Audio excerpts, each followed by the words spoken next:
Good morning and happy fall. Happy Tuesday. Carrie and I took a little bit of a break the past 2 weeks, but we're back with our real talk and we're excited to dive in today, right, Carrie?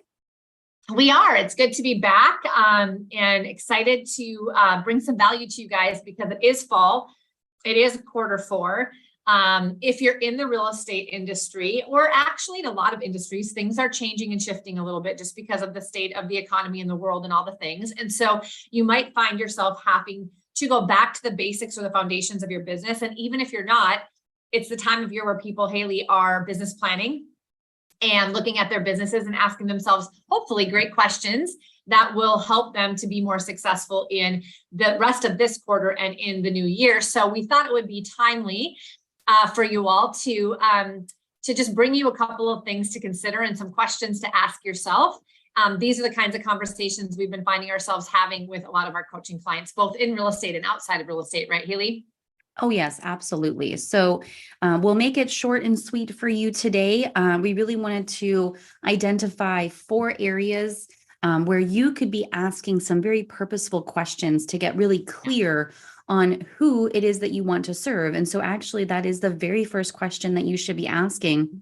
So the first thing I would say is you want to identify who your target audience is, or who it is that you would imagine to be your ideal client.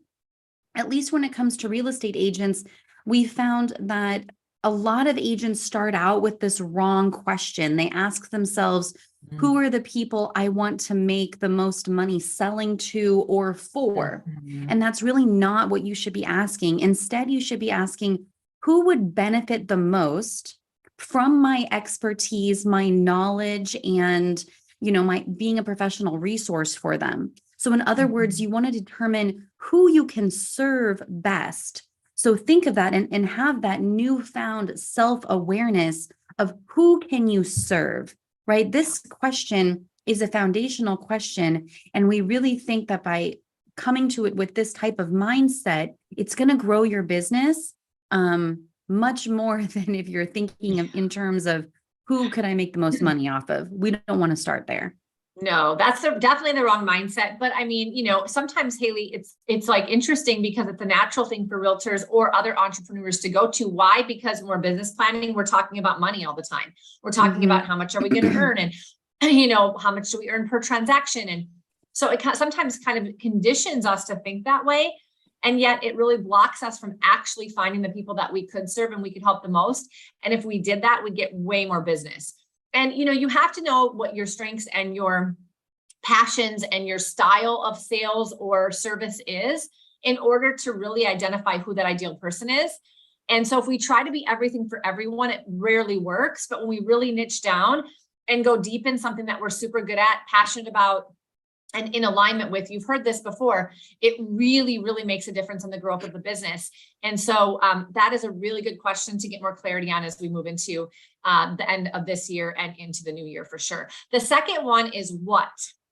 So first was who, second is what. And so once we've determined who our ideal client is, whether it's in real estate or in a different industry, I think the next step is to find out what their biggest obstacles and pain points are, right? So what do they need?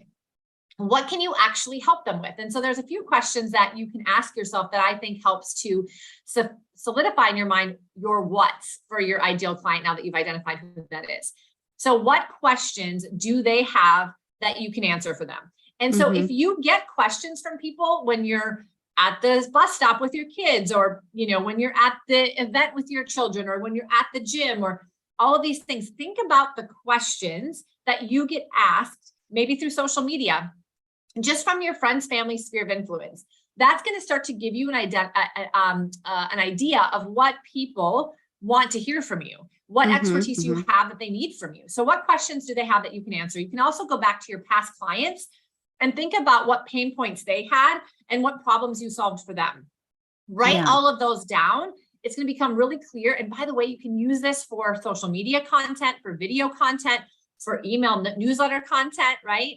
These are the things that make you very clear on who and what, and then you can utilize that to go find more people. So what would be of value to them that you can provide? I love this because even when they are not in the mode to buy, sell, or invest in real estate, for an example, if you're a real estate entrepreneur, people can still get value from you.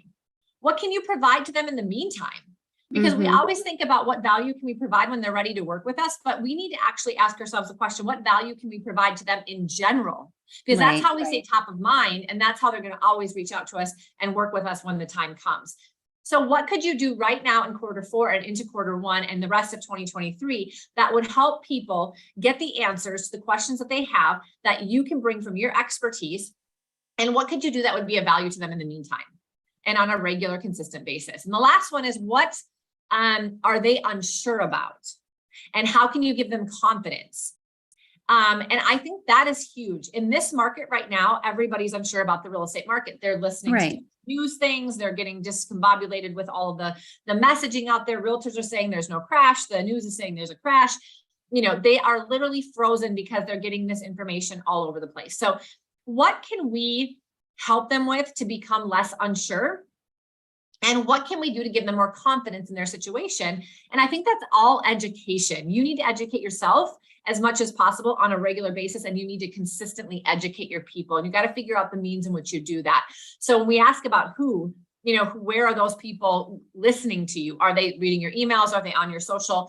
And then you need to make sure that you are doing that. So what questions do they have that you can answer? What would be of value to them that you can provide in the meantime? And what are they unsure or uncertain about? And how can you give them confidence? I think once we understand who our ideal client is, Haley, and what their biggest pain points are and what we can do to bring them value, like those are the two main foundational pieces of business that will get us to success. Yes. And you said something that I just want to reiterate is, and I know that real estate agents, and this can be outside of real estate, you guys, you don't just have to be a real estate agent to implement this into your business, but you said that you want to stay in front of people. And a lot of times, at least us in the real estate industry, we don't always know how to do that. And I think that this is an ideal way to do that, because you're staying in front of them, and the concept is you're remaining a professional resource for them. Yeah. You're not just a professional resource during the transaction, or, you know, from the moment that you meet them as a buyer or a seller and then post close. No, that's not the relationship, right? The relationship is that you are building trust and confidence, which takes time.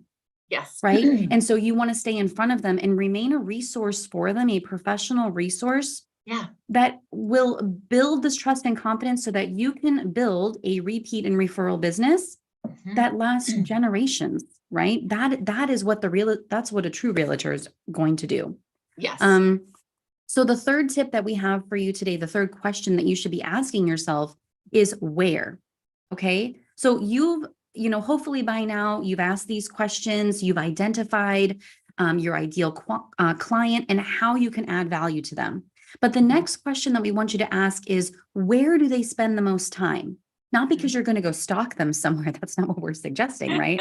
No, we're asking, where do they spend the most time? Because answering this question gives us the ability to position ourselves and our solutions in the best possible place to garner their attention. Okay. So you want to ask yourself, where does your ideal real estate client live? So where do they live? Where do they spend the most time? And where are they looking to move to or from? Yes. Okay. That is your target audience.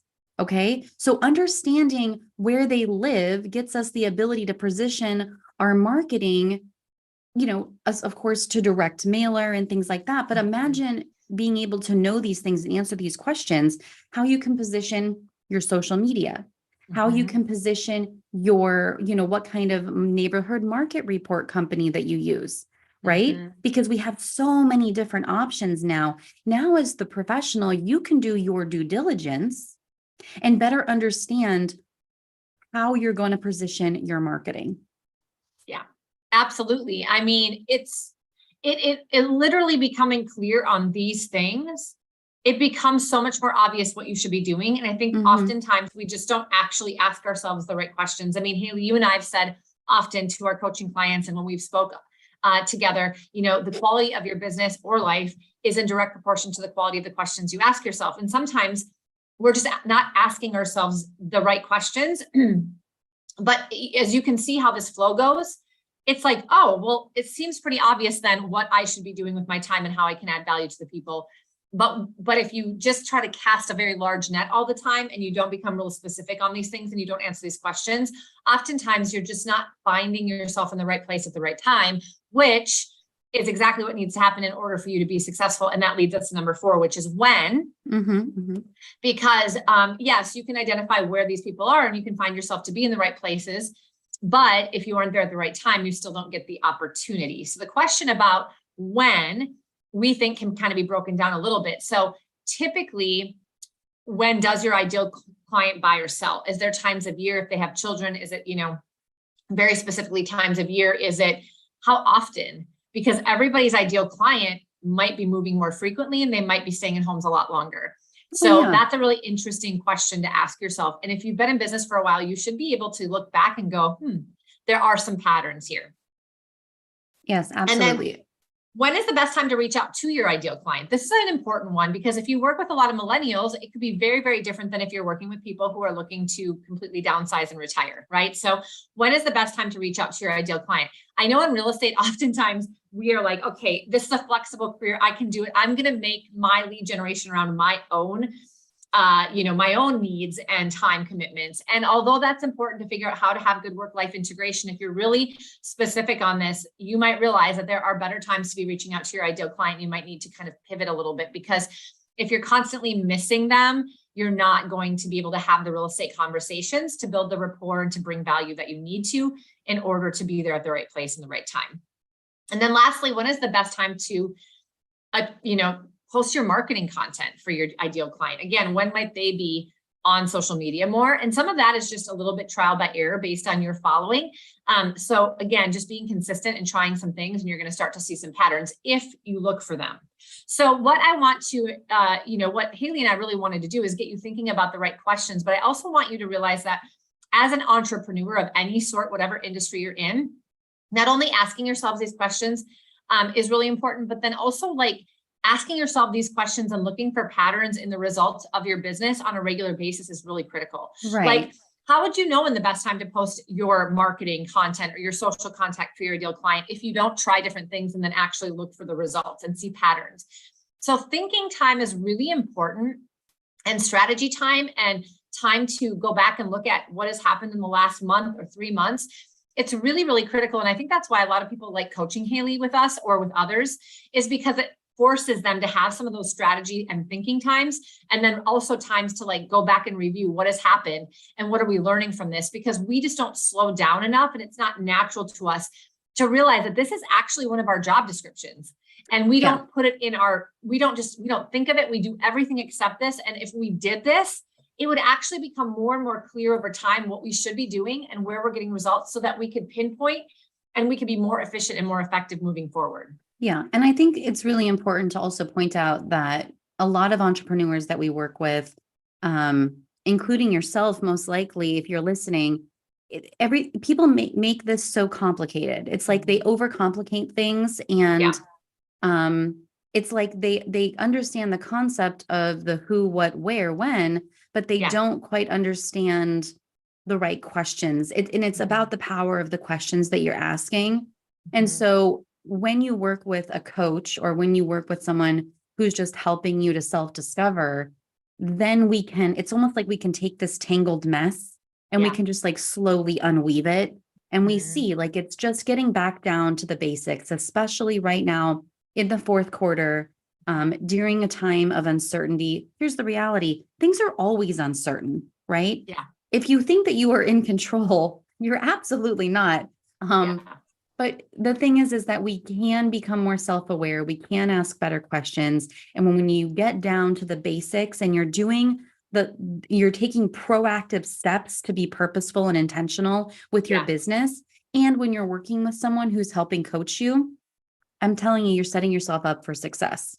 It really is. Clarity is power. And we don't always allow ourselves time and attention and space to get the clarity we need to empower ourselves to actually make the right moves to build our business. So we feel like we're spinning our wheels. So whatever you need to do to put yourselves in the position to have more and more clarity on a regular basis, will empower you moving into the month and the next year ahead for sure. We're here as always. If we can help you, we do provide free strategy calls, just so you know, without obligation or cost. We'll put those links below. Please check out the rest of our conversations on Real Talk with Cari and Haley. If we are of value to you, invite a friend to subscribe as well. And as always, if there's something you want us to talk about, please message us and we'll talk about it. And, you know, a lot of times this is just what we've learned through our own coaching, or it's our own opinion, but we feel like it's real. And so let's talk about it. That's what we like to do. We've had an opportunity to get into our real estate brokerage and do a lot of these real talks, and we're going to be doing more of those as well. So as we bring that information to those people, we'll take snippets of it and bring it out to you guys here at Real Talk. So watch for us on Tuesdays and engage with us if you can. And thanks again for always commenting and following us. We really appreciate you guys. Haley, as always, you're awesome. And I'll see you next Tuesday. Awesome. Thanks, Cari. Bye.